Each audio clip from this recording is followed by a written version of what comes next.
Atenção Rede Guaíba Sat. No top de 5 segundos. Correspondente Guaíba Badesul.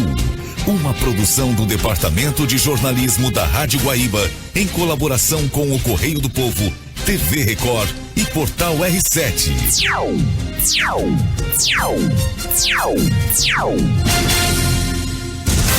Fernanda Bagatini. Confira nesta edição. Uruguaiana registra 4º óbito por Covid-19 e total chega a 2.620 no Rio Grande do Sul. 4.300 agentes públicos receberam irregularmente o benefício emergencial no estado. Prévia do PIB nacional mostra queda de quase 11% no segundo trimestre, marcando o início da recessão. Após receber ordem para voltar à cadeia, ex-assessor Fabrício Queiroz sai de casa para fazer exame médico. O Badesul valoriza você, valoriza o Rio Grande. Conte sempre com o Badesul. Este é o correspondente Guaíba Badesul, editado pelo jornalista Luiz Tosca, com chefia de reportagem de Fernanda Bagatini. A Secretaria da Saúde de Uruguaiana informou hoje o 4º óbito por Covid-19 no município. A vítima foi um homem de 51 anos que ficou internado na UTI da Santa Casa de Caridade por 5 dias. Atualmente, Uruguaiana registra 372 casos positivos da doença. Com essa morte, chega a 2.620 o número de vítimas do novo coronavírus desde 24 de março no Rio Grande do Sul. O levantamento da Rádio Guaíba leva em conta dados do governo do estado e das prefeituras das cidades onde os pacientes viviam. 36 óbitos ainda não aparecem no boletim divulgado ontem pela Secretaria Estadual da Saúde. A Prefeitura de Porto Alegre lançou nesta sexta-feira uma nova funcionalidade do aplicativo #EuFaçoPoa. Pacientes do Sistema Público de Saúde do município poderão marcar consultas e exames através da ferramenta digital. Além disso, o usuário poderá conferir o prontuário clínico e o resultado de exames de imagem e laboratoriais. Outra função será o controle da validade de medicamentos, além do acesso a boletins médicos de internações hospitalares. O prefeito Nelson Marquesa Júnior observou que a marcação de consultas pelo aplicativo evita deslocamentos desnecessários a uma unidade de saúde. Canoas conta com mais 10 leitos de UTI exclusivos para pacientes confirmados ou suspeitos de infecção pelo novo coronavírus. A Secretaria da Saúde do município determinou que 10 leitos do Hospital de Pronto-Socorro de Canoas sejam destinados para o tratamento da Covid-19. Com isso, a cidade passa a contar com um total de 64 leitos de UTI específicos para o combate à pandemia. Os leitos estão instalados numa ala de isolamento do hospital. De acordo com a Prefeitura, nos últimos dias, a taxa de ocupação dos leitos de UTI específicos para o coronavírus chegaram a 100%. Informações do trânsito. Trânsito pesado agora na Sertório para quem segue em direção ao centro por conta de obras que estreitam faixas entre a Carneiro da Fontoura e a Rio São Gonçalo. O outro lado também tem trânsito pesado a partir da Rio São Gonçalo. E a Rua da Várzea também enfrenta lentidão por conta dessa obra.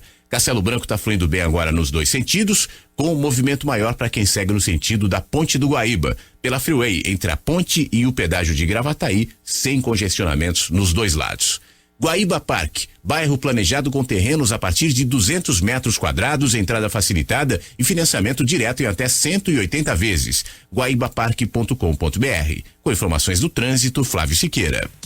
O Banco Central divulgou hoje a chamada prévia do Produto Interno Bruto. Segundo o Índice de Atividade Econômica, há sinais de recuperação em junho, com elevação de 4,9% na comparação com maio, mas o país deve entrar em recessão técnica. O segundo trimestre, encerrado em junho, registra queda de 10,1%. A divulgação do PIB oficial cabe ao IBGE e está marcada para 1º de setembro. O número de pessoas afastadas do trabalho por causa da pandemia do coronavírus é de 5.800.000 na semana de 19 a 25 de julho, de acordo com a Pesquisa Nacional por Amostra de Domicílios, divulgada hoje pelo IBGE. O valor representa 7% da população ocupada no país. Esse contingente ficou estável em relação à semana anterior. O O temor por uma segunda onda da pandemia do coronavírus está crescendo na Europa diante do constante aumento de casos em países como Alemanha, França, Espanha e Reino Unido, que registram nos últimos dias o aumento de pelo menos 1.000 novos casos a cada 24 horas. O aumento de casos é generalizado no continente após a reabertura das fronteiras. Na Itália, foram contabilizados mais de 1.000 novos casos nos últimos 2 dias, além de 6 novas mortes ontem. A Comissão Europeia anunciou que vai adquirir ao menos 200 milhões de doses de uma futura vacina contra o coronavírus para distribuir entre os países membros. Previsão do tempo.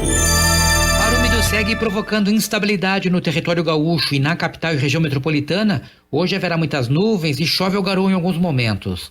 Pela manhã também haverá neblina e nevoeiro em vários pontos. Durante a noite a instabilidade aumenta e há risco de chuva forte com raios e trovoadas. A temperatura na madrugada em Porto Alegre chegou aos 13 graus e a máxima à tarde atinge entre 17 e 19 graus. Com a previsão do tempo, Luiz Fernando Nartigal. Em Porto Alegre, tempo nublado, agora na Rua Caldas Júnior, 17 graus. A Controladoria Geral da União apontou que 680 mil funcionários públicos receberam auxílio emergencial de forma irregular em todo o Brasil. O prejuízo aos cofres do governo até meados de julho foi de quase R$1 bilhão. No Rio Grande do Sul, dados dos órgãos de controle também mostram repasse indevido a 4.365 agentes estaduais e municipais. As informações foram reunidas pela CGU, com apoio da Contadoria e Auditoria Geral do Estado, além dos portais da Transparência da Assembleia, do Tribunal de Contas e do Tribunal de Justiça. No Rio Grande do Sul, o gasto com pagamento do auxílio emergencial a pessoas vinculadas ao serviço público alcançou R$5.251.000. Não foi divulgado quantos servidores atuam no estado ou nos municípios, entre civis ou militares, e nem em quais poderes atuam. O agente público que recebeu o benefício, sabendo da irregularidade, deve devolver o dinheiro. Para ter direito ao auxílio emergencial, é preciso estar desempregado, ser microempreendedor individual, contribuinte individual da Previdência Social ou trabalhador informal. Além disso, o benefício deve pertencer à família cuja renda mensal por pessoa não ultrapasse meio salário mínimo. O presidente Jair Bolsonaro afirmou nas redes sociais que vai trabalhar junto com o Congresso para controlar despesas com o objetivo de abrir espaço para investimentos externos. Ele voltou a destacar que a responsabilidade fiscal e o respeito ao teto de gastos são o norte do governo. Reiterou que o ministro Paulo Guedes manda 99,9% no orçamento e que a ideia do governo é cumprir as regras de responsabilidade fiscal para podermos atrair mais recursos ao país. No inquérito em que investiga a suposta contratação de funcionários fantasmas no gabinete do vereador Carlos Bolsonaro, do Republicanos, filho do presidente Jair Bolsonaro, o Ministério Público Fluminense encontrou indícios da prática ilegal já no primeiro mandato dele na Câmara Municipal do Rio de Janeiro, a partir de 2001. No relatório, os procuradores afirmam que há indícios do crime de peculato na contratação de servidores do parlamentar. Entre os investigados, há funcionários que não apareciam na Câmara em meses. A Subprocuradoria-Geral de Justiça aceitou o pedido dos promotores e decidiu abrir um procedimento investigatório criminal. Fabrício Queiroz deixou a sua casa hoje na zona oeste do Rio para fazer um exame médico. Ontem, o ministro Félix Fischer, do Superior Tribunal de Justiça, revogou a prisão domiciliar dele e da mulher, Márcia Aguiar. Queiroz é apontado pelo Ministério Público como operador financeiro do esquema das rachadinhas. As irregularidades teriam ocorrido no gabinete de Flávio Bolsonaro, quando ele era deputado estadual do Rio de Janeiro. O parlamentar nega as acusações.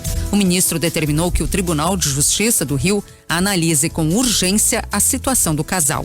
Enquanto isso, fica restabelecida a ordem de prisão de Queiroz e de Márcia em regime fechado. Por volta do meio-dia, Queiroz chegou a uma clínica privada na Barra da Tijuca. O Badesul valoriza você, valoriza o Rio Grande. Conte sempre com o Badesul.